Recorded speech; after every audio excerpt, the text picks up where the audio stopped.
La jeune fille paresseuse et la jeune fille travailleuse. Il était une fois, dans une terre lointaine, un père qui vivait avec ses deux filles. L'une était très travailleuse, tandis que l'autre était extrêmement paresseuse. « Tu ne fais jamais rien », se plaignait la sœur dévouée. « Je suis épuisée de faire tout le travail toute seule. »« Oh, pourquoi salir mes mains si tu fais déjà tout ?» répondait la sœur paresseuse.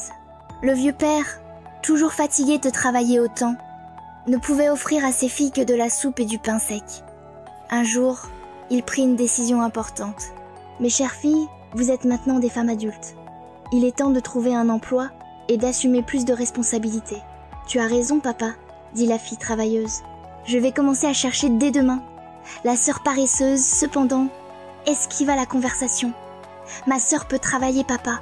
Moi, je resterai à la maison pour m'occuper de tout. » Le lendemain, la fille travailleuse quitta la maison avec un conseil de son père. « N'oublie jamais d'aider ceux qui en ont besoin. Sois toujours courageuse et fais de ton mieux. » Le cœur rempli de courage, elle partit. Pendant son voyage, elle rencontra un arbre aux branches sèches. « S'il te plaît, jeune fille, pourrais-tu nettoyer mes branches et arroser mes racines ?» demanda l'arbre. Elle n'hésita pas et nettoya les branches jusqu'à ce que ses mains deviennent douloureuses. Plus loin, elle trouva un four en pierre fissurée. « Pourrais-tu m'aider à réparer mes fissures ?» demanda le four. La jeune fille prit de la boue et scella soigneusement les fissures. Ses vêtements se salissèrent, mais cela ne la dérangea pas. Ensuite, elle rencontra un agneau couvert de charbon. « Peux-tu me donner un bain dans le lac ?» demanda l'agneau. La jeune fille nettoya l'agneau jusqu'à ce qu'il redevienne blanc et doux. À la tombée de la nuit, elle trouva une maison où vivaient 5 fées. « Bonjour, puis-je travailler ici ?» demanda la jeune fille. « Bien sûr, » répondirent les fées, « mais il y a une condition. Nettoie 4 chambres par jour et ne pénètre jamais dans la 5e. » Pendant une année entière, la jeune fille suivit la règle. Lorsqu'elle demanda à rentrer chez elle, les fées furent impressionnées par son honnêteté. « Roule sur le sol de la 5e chambre. Les pièces qui colleront à toi seront les tiennes. » La jeune fille sortit couverte d'or et d'argent. Enfin, elle arriva chez elle avec un grand sourire chargé de richesses. En voyant sa sœur si riche, la fille paresseuse fut envahie par l'envie. « Si ma sœur a obtenu tout cela, je le pourrai aussi, » dit-elle à son père, ignorant ses conseils. La fille paresseuse partit sans se soucier d'aider qui que ce soit. Elle refusa la demande de l'arbre, méprisa le four et s'enfuit devant l'agneau sale. Finalement, elle arriva à la maison des fées et reçut le même avertissement.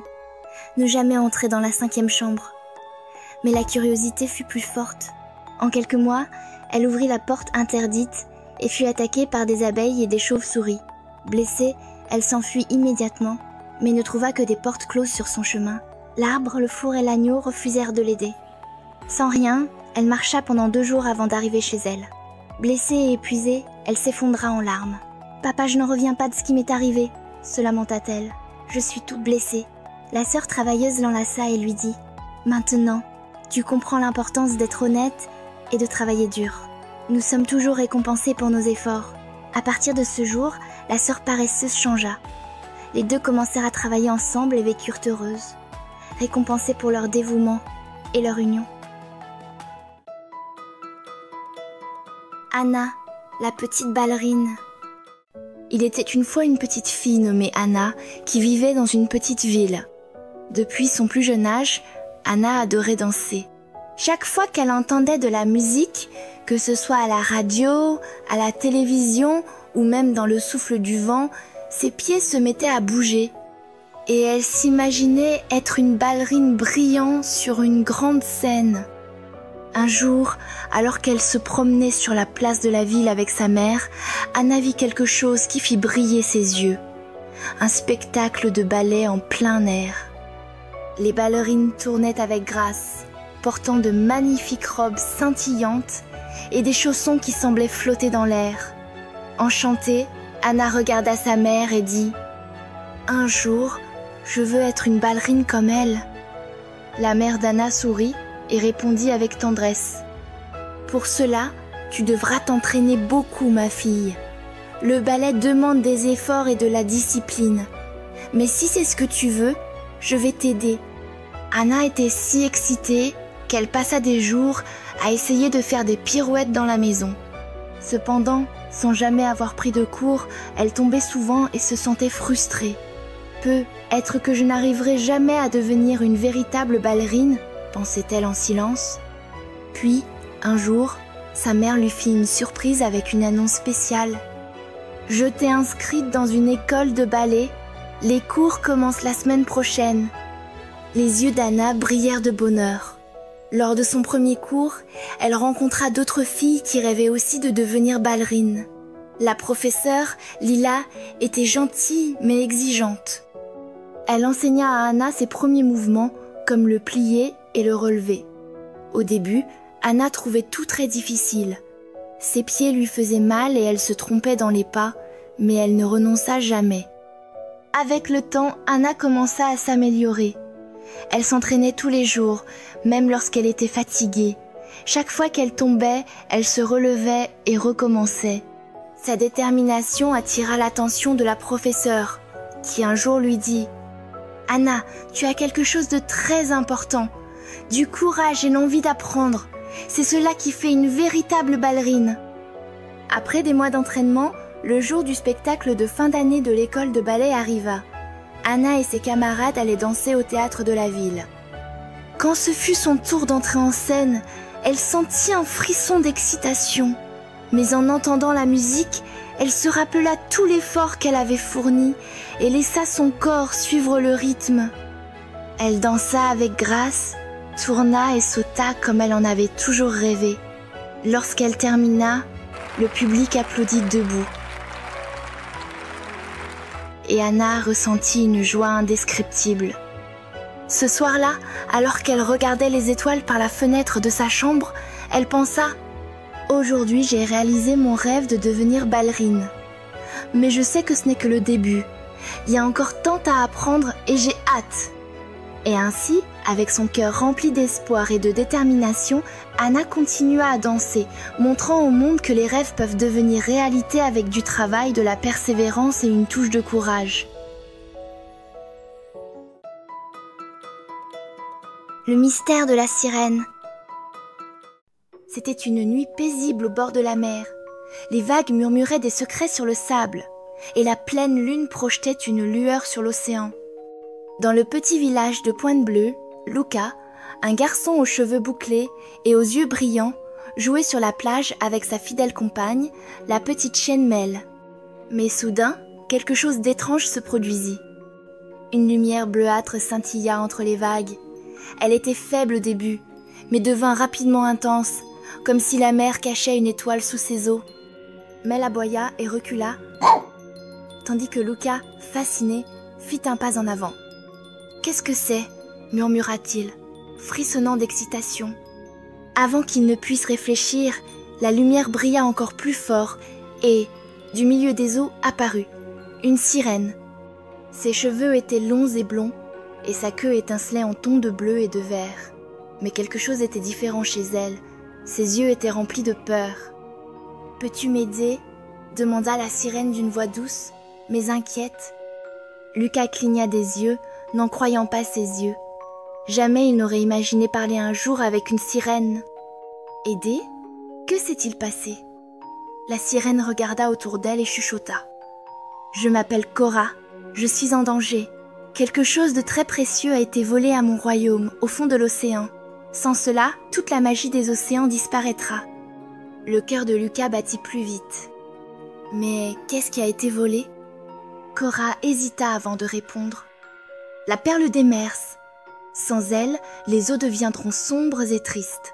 Je dois la retrouver avant qu'il ne soit trop tard. » Luca regarda Mel. Il adorait résoudre des mystères et partir à l'aventure. Comment pourrait-il refuser une demande aussi importante ? « Je vais t'aider, » dit-il avec détermination. Cora sourit, soulagée. « Alors, nous devons commencer maintenant. Le voleur a laissé des traces dans le sable. » Luca observa le sol. De petites empreintes humides formaient un chemin allant de l'eau jusqu'à une grotte cachée entre les rochers. Le garçon et sa petite chienne suivirent la piste, tandis que Cora glissait gracieusement sur l'eau à leur côté. En arrivant à la grotte, l'air était frais et humide. À l'intérieur, ils entendirent un bruit étrange, un sifflement, comme quelqu'un qui marmonnait. Avec précaution, Ils regardèrent derrière un rocher et virent un crabe géant tenant une perle brillante entre ses pinces. « C'est la perle des mers », chuchota Cora. Lucas s'approcha prudemment. « Monsieur Crabe, dit-il, essayant d'être poli, cette perle appartient au royaume des sirènes. Pourriez-vous la rendre ?» Le crabe grogna. « Non, elle est si brillante, elle rend ma grotte magnifique. » Cora s'avança. « Mais sans la perle, les océans perdront leur magie. Toutes les créatures marines en ont besoin, pas seulement toi. » Le crabe hésita. Il regarda la perle, puis Cora, puis Lucas. « Mais ma grotte sera sombre sans elle, » dit-il, pensif. Lucas sourit. « Nous pouvons t'aider à trouver quelque chose d'encore plus beau pour décorer ta maison. » Le crabe ouvrit grand les yeux. « Vraiment ?» Cora sortit un collier de coquillages brillants et le lui tendit. Il est fait de fragments d'étoiles de mer. Il brille même dans l'obscurité. Le crabe observa le collier et après un moment soupira. « D'accord, vous pouvez prendre la perle. » Avec précaution, Cora prit la perle des mers et la serra contre sa poitrine. Une lueur dorée remplit toute la grotte et Lucas sentit l'air devenir plus léger et frais. « Nous avons réussi !» s'exclama-t-il. Cora sourit. « Merci Lucas, tu as sauvé la magie des océans. » De retour sur la plage, la sirène regarda Lucas avec tendresse. « Tu es un véritable ami de la mer. Si jamais tu as besoin de moi, il te suffira de regarder l'eau lors d'une nuit de pleine lune. » Avec un dernier sourire, Cora plongea dans les vagues et disparut, ne laissant derrière elle qu'une lueur bleue dans l'océan. Lucas resta là un moment, le cœur léger et heureux. Alors qu'il rentrait chez lui avec Mel à ses côtés, il savait que cette nuit n'était pas juste un rêve, c'était le début de nombreuses aventures. Suzy, la fille impatiente. Suzy était une fille pleine d'énergie et de curiosité. Ses cheveux formaient de grandes boucles autour de son visage et ses yeux marrons brillaient au soleil comme deux bonbons au caramel. Mais s'il y avait bien une chose que Suzy ne savait pas faire, c'était attendre. Si sa mère disait que le pain devait cuire au four pour le goûter, Suzy restait devant le four, comptant les secondes et ouvrant la porte pour voir s'il était déjà prêt. Si sa maîtresse disait que la récréation commencerait après l'activité, Suzy balançait ses jambes, regardant l'horloge à chaque minute. Et quand la famille se préparait pour une sortie, elle courait d'un côté à l'autre, demandant sans cesse « On peut y aller ? On peut y aller ?» Un jour, à l'école, la maîtresse apporta un pot avec de petites graines et expliqua que chaque enfant planterait une graine dans un petit pot. Nous allons l'arroser tous les jours et, avec le temps, elles vont pousser et devenir de jolies fleurs. Suzy était ravie. Elle planta sa graine et, le lendemain, courut voir son petit pot. Mais rien n'avait changé. Le jour suivant, toujours rien. Le troisième jour, elle était déjà impatiente. « Cette graine ne marche pas. Je veux une autre qui pousse plus vite. » La maîtresse sourit et dit « Les fleurs ont besoin de temps. Si tu attends et en prends bien soin, tu seras récompensée par quelque chose de très beau. » Suzy n'était pas convaincue, mais elle décida d'essayer. Tous les jours, elle arrosait la terre et l'observait attentivement. Et puis, un matin ensoleillé, elle était là, une petite pousse verte. Elle sauta de joie. Ça a marché. Ce même jour, en rentrant chez elle, elle sentit une délicieuse odeur venant de la cuisine. « Maman, le pain est prêt ?» demanda-t-elle, impatiente. « Pas encore, ma chérie. Mais si tu attends, il sera bien moelleux et doré. Si on le sort trop tôt, il ne sera pas aussi bon. » Suzy soupira et s'assit à table. Cette fois, elle décida d'attendre. Lorsque le pain sortit enfin du four, chaud et parfumé, elle prit la première bouchée et sourit. Ça valait la peine d'attendre. Le lendemain, lorsque la maîtresse annonça que la récréation aurait lieu après l'histoire, Suzy prit une grande inspiration et se dit à elle-même « Je peux attendre ». Petit à petit, Suzy comprit que tout n'avait pas besoin d'arriver immédiatement. certaines choses n'étaient vraiment bonnes que lorsqu'elles prenaient le temps de se développer. Et chaque fois qu'elle ressentait l'envie de précipiter le monde, elle se souvenait de sa fleur et de l'odeur du pain chaud sortant du four. Parce qu'au final, la patience peut aussi être très savoureuse.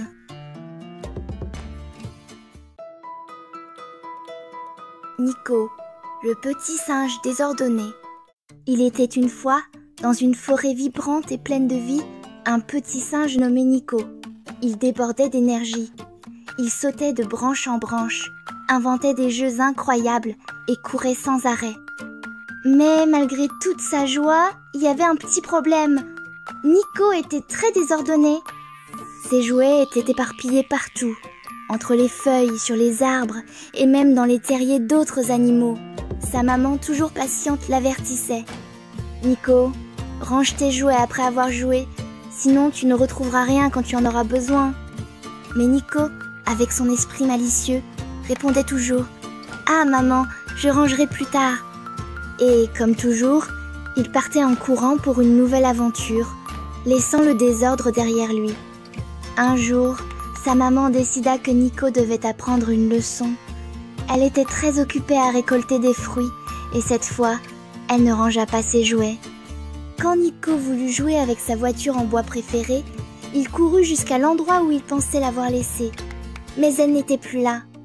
Il regarda sous les feuilles, à l'intérieur des branches creuses, grimpa aux arbres, et rien. « Hein? Où est-ce qu'elle a bien pu aller ?» marmonna-t-il, déjà frustré. Il décida alors de prendre sa balle colorée pour jouer, mais quand il alla la chercher, surprise, la balle avait disparu aussi. Maintenant, Nico était vraiment contrarié. Il courut vers sa maman et demanda « Maman, as-tu vu ma voiture ou ma balle ?» Sans s'arrêter dans sa tâche, sa maman répondit calmement « Nico, je t'ai toujours prévenu. Si tu ne ranges pas tes affaires, tu finiras par les perdre. Aujourd'hui, je n'ai rien rangé. Peut-être que maintenant tu comprendras l'importance de garder tes affaires en ordre. » Nico réfléchit. Pour la première fois, il se rendit compte que son désordre lui causait des problèmes. Il prit une grande inspiration et décida d'agir. Déterminé, il commença à ramasser chaque jouet perdu. Il trouva la balle sous son lit. Et sa voiture, elle était coincée sur une branche, sur le point de tomber dans la rivière. Il comprit que s'il avait tout rangé, il aurait retrouvé ses affaires beaucoup plus vite. Quand il eut fini, il ressentit une grande fierté. Il courut vers sa maman et dit avec enthousiasme « Maman, j'ai tout rangé. Maintenant, je sais exactement où sont mes jouets. » Maman Polly sourit et répondit « Tu vois comme c'est agréable d'être organisé? Maintenant, tu peux jouer sans te soucier de rien. » Ainsi, Nico apprit l'importance de garder ses affaires en ordre. À partir de ce jour, il rangea toujours ses jouets et, devine quoi, il lui restait beaucoup plus de temps pour s'amuser. C'est ainsi qu'il grandit, devint un petit singe malin et responsable et vécut de nombreuses aventures dans la forêt. Le cirque enchanté. Le cirque enchanté est arrivé en ville. Les lumières colorées brillaient et le grand chapiteau rouge et doré se dressait comme un château magique au milieu de la place. C'est là que vivait le petit Nico, un garçon aux cheveux ébouriffés et aux yeux curieux qui avait grandi parmi les acrobates, les magiciens et les équilibristes. Il adorait courir dans les coulisses, observer les artistes en train de répéter et sentir la douce odeur du pop-corn. Mais cette nuit-là, quelque chose d'étrange se produisit. Nico remarqua que le coffre aux tours magiques du grand magicien Valentino était entrouvert. De l'intérieur, une lueur dorée s'échappait. « Qu'est-ce que c'est ?» pensa Nico, sentant son cœur s'accélérer. Il regarda autour de lui et vit que personne n'était à proximité. Avec précaution, il s'approcha et souleva le couvercle. Un nuage de paillettes dorées explosa et une petite étincelle s'envola dans les airs avant de disparaître dans l'obscurité. À cet instant précis, un bruit étrange se fit entendre depuis l'arène du cirque. Nico courut voir ce qui se passait et resta bouche bée. Les objets flottaient tous. Les chaises, les quilles de jonglage, les affiches, même le grand tambour de la fanfare tournoyait dans les airs comme une feuille emportée par le vent. « Oh là là! Qu'est-ce que j'ai fait ?» murmura Nico. sentant un frisson lui parcourir le dos. Il savait qu'il devait réparer cela avant que le spectacle ne commence. Mais comment? Le grand magicien Valentino connaissait tous les sorts, mais il avait disparu. Le maître de cérémonie, la contorsionniste, le clown Max, tous couraient dans tous les sens, cherchant à comprendre ce qui se passait. C'est alors que Nico eut une idée. « Si j'ai libéré la magie, peut-être que je peux la ramener ?» dit-il, attrapant le vieux livre de sorts qui se trouvait dans le coffre. Il le feuilleta rapidement jusqu'à tomber sur un sort appelé le cœur du cirque. « Pour que la magie retrouve son foyer, un cœur courageux doit briller », disait le texte. Nico prit une profonde inspiration. Il ne savait pas exactement comment faire fonctionner la magie, mais il savait qu'au fond de lui, il avait beaucoup de courage. Il courut vers le centre de l'arène et ferma les yeux. « J'aime ce cirque, » dit-il à haute voix. « C'est ma maison et je veux que tout redevienne normal. » Petit à petit, les lumières du chapiteau se mirent à clignoter. Les objets qui flottaient commencèrent à descendre lentement, comme s'ils répondaient aux souhaits de Nico. La lueur dorée qui s'était échappée du coffre se rassembla dans l'air, tournoyant autour de lui comme une danse enchantée. Soudain, un rire résonna dans le cirque. Le grand magicien Valentino apparut entre les rideaux. « Bravo, petit Nico !» dit-il en applaudissant. « Tu as découvert le plus grand secret de la magie. Elle ne réside pas dans les tours, mais dans le cœur de ceux qui y croient. » Les artistes applaudirent et entourèrent Nico, qui sentit son cœur se remplir de joie. Le chaos était passé et le spectacle de ce soir serait encore plus spécial. Lorsque les rideaux s'ouvrirent, Nico s'assit à côté du clown Max pour regarder le spectacle. Les acrobates volèrent dans les airs, le jongleur lança ses torches étincelantes et le grand magicien Valentino exécuta son dernier tour, transformant la dernière étincelle dorée en une pluie d'étoiles. Cette nuit-là, Nico comprit que la véritable magie ne réside pas dans les tours, mais dans le courage de croire en soi. Et depuis ce jour, il ne douta plus jamais. Le cirque enchanté réserverait toujours des surprises, et il faisait partie de cette grande aventure. La fusée magique.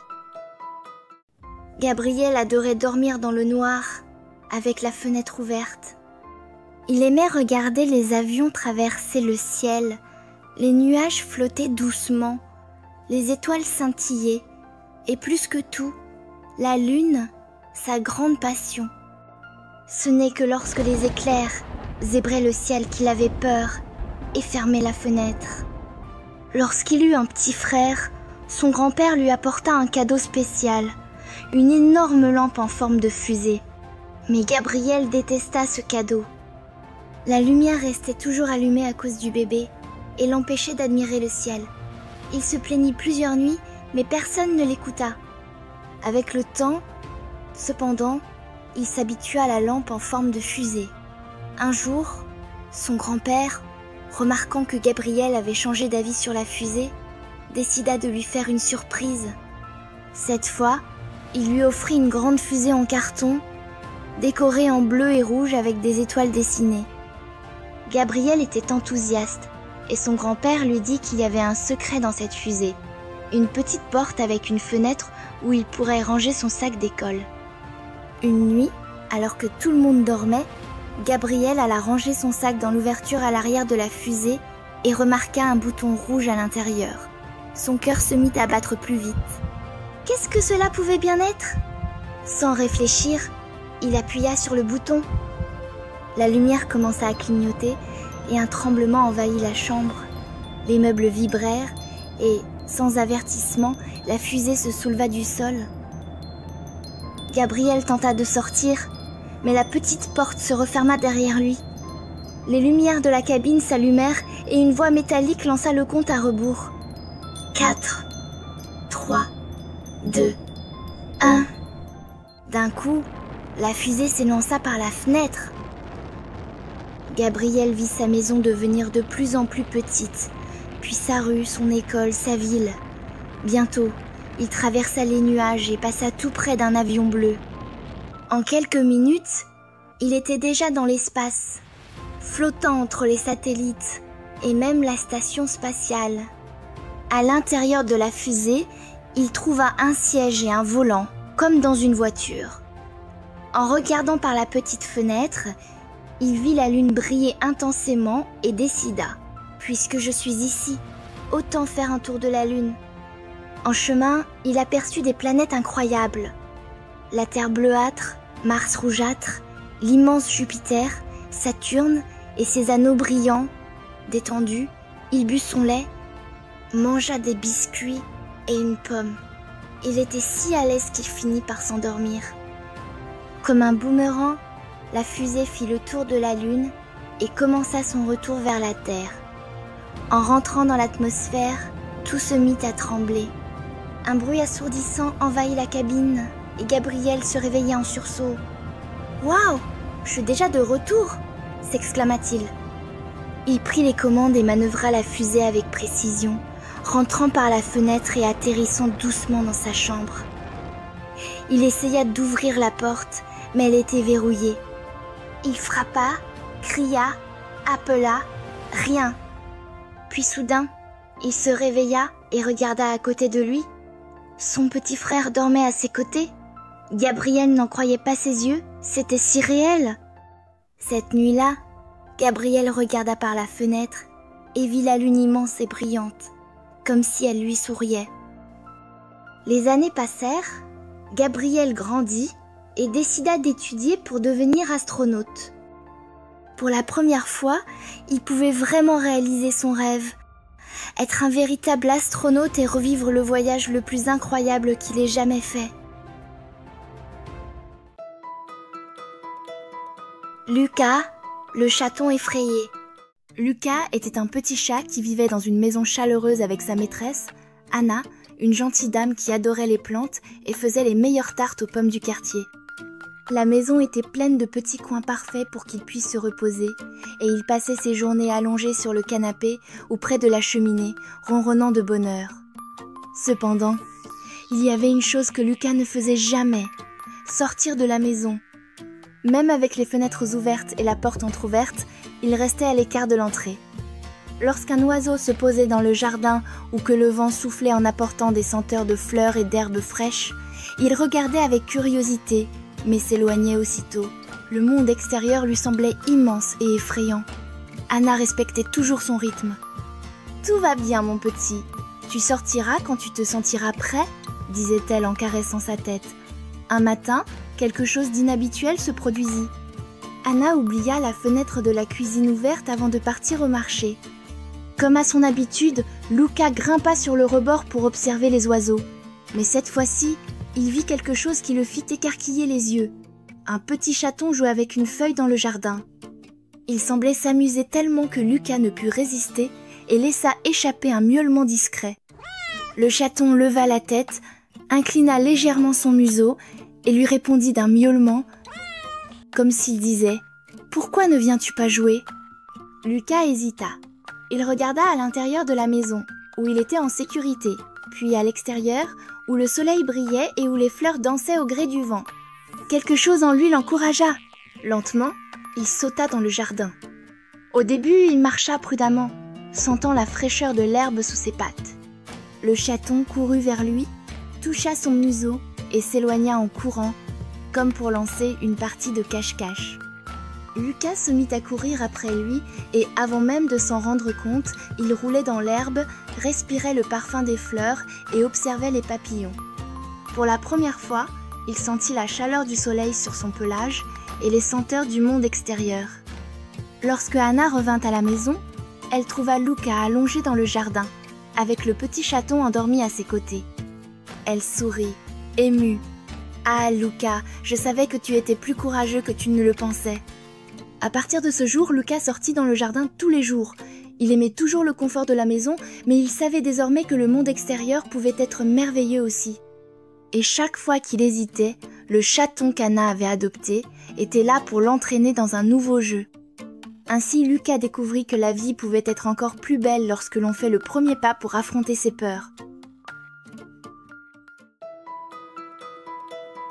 Nico le lapin menteur. Il était une fois un lapin nommé Nico, qui vivait dans une belle forêt. Nico était très intelligent, mais il avait un grand défaut. Il adorait faire des farces et raconter des mensonges pour s'amuser. Ses amis animaux l'aimaient bien, mais il commençait à se lasser de ses bêtises. Un jour, Nico décida de jouer un tour à ses amis. Il courut jusqu'à la clairière où tous les animaux avaient l'habitude de se réunir et se mit à crier désespéré. « Au feu! Au feu! La forêt est en train de brûler !» Affolés, les animaux accoururent rapidement pour aider. Les oiseaux volèrent haut pour chercher de la fumée. L'écureuil courut chercher de l'eau à la rivière et le tatou organisa tout le monde pour combattre les flammes. Mais lorsqu'ils arrivèrent à l'endroit indiqué par Nico, il n'y avait aucun feu, seulement le petit lapin éclatant de rire. « Vous auriez dû voir vos têtes !» s'exclama Nico en riant aux éclats. Les animaux furent agacés par cette plaisanterie et retournèrent à leurs activités quotidiennes en marmonnant contre la farce de Nico. Le lendemain, trouvant toujours sa blague très drôle, Nico décida de la refaire. Encore une fois, il cria « Au feu! Au feu! La forêt est en train de brûler !» Cette fois, les animaux hésitèrent, mais certains, inquiets, coururent quand même pour vérifier. Mais encore une fois, il n'y avait aucun feu.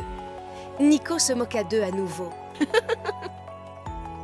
Le troisième jour, un événement effrayant se produisit. Un véritable incendie commença à se propager dans la forêt après qu'un éclair eut frappé un arbre sec. Les flammes grandirent rapidement et la fumée monta vers le ciel. Paniqué, Nico courut à travers la forêt en criant « Au feu! Un vrai feu cette fois! La forêt brûle vraiment, mais cette fois, personne ne le crut. » « Voilà encore Nico qui fait des blagues !» dirent les animaux en poursuivant leurs activités. Nico cria et cria jusqu'à en perdre la voix, mais personne ne vint l'aider. Le feu se propagea encore plus, brûlant les arbres autour de lui. Désespéré, Nico réussit à s'échapper, mais il perdit son terrier et presque toutes ses affaires. Lorsque l'incendie fut enfin maîtrisé, Nico rejoignit les autres animaux, tristes et honteux. « Cette fois, je disais la vérité, » dit-il, tête baissée. Mais personne ne m'a cru à cause de mes mensonges. Les animaux, bien que peinés pour lui rappelèrent l'importance de l'honnêteté. Quand tu mens, les autres perdent confiance en toi. Et quand tu as vraiment besoin d'aide, plus personne ne te croit, dit la chouette avec sagesse. Depuis ce jour, Nico promit de ne plus jamais mentir, ni jouer de mauvais tours à ses amis. Il comprit que la confiance est précieuse et difficile à regagner une fois qu'elle est perdue. Vous avez aimé la vidéo? Abonnez-vous à la chaîne pour voir plus d'histoires et laissez un like.